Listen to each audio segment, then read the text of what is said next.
congratulations din po sa ating mga magulang, mga guro, punong-guro. Mari Marjorie. Marahil yung iba ay nagtataka kung anong ginagawa ko dito. Ako po si Marjorie Barreto, dati po ninyong konsehala dito sa Caloocan.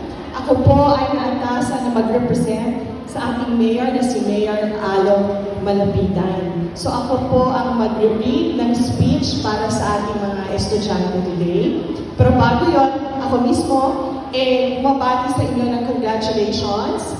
At ako bilang isang magulang, ako po ay isang ina for 31 years na ngayon at ako meron na rin pong apo. Sa lahat po ng mga okasyon ng aming pamilya, ang pinaka-masaya ko at pinaka-excited ay tuwing may nagtatapos akong anak.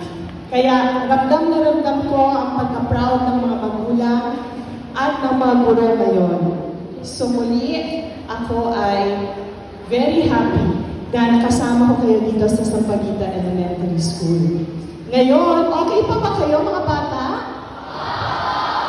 Ang saya nga ng graduation na very organized at napakaganda po ng flow ng inyong program. Siyempre dahil na rin sa ating punong guro, Dr. Delia Martin. Napakaganda, napakasimpag pa. Siyempre ang ating PSDS din.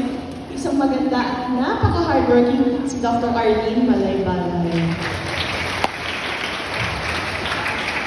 Okay, basahin na natin ang mensahe para sa inyo mula kay Mayor Alo Malapitan. So magandang araw po sa inyo lahat. Bilang kinatawan ng ating, sabi ko na nga ba, nakalimutan ko yung aking salamin. Buti pa kayo naalala niyo. Minervous kayo para sa akin, ano?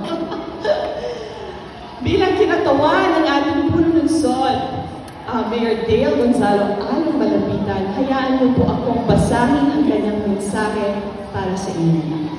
Sa ating punong guro, faculty members, non-teaching personnel, mga magulang, panauhin, at sa lahat na nagtatapos mula sa Sampaguita Elementary School, magandang araw po sa inyo lahat.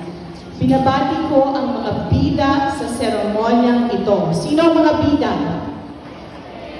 Kayo! Nakasan niyo ba? Sino ang mga bida? Yes! Congratulations, graduates! Alam niyo, bata pa kayo sa tingin ng nakararami. Pero alam ko na paunti-unti na kayo nagkakaroon ng mga responsibilidad sa bahay at sa buhay. May mga responsibilidad na ba kayo sa bahay at sa buhay ninyo? Ayan.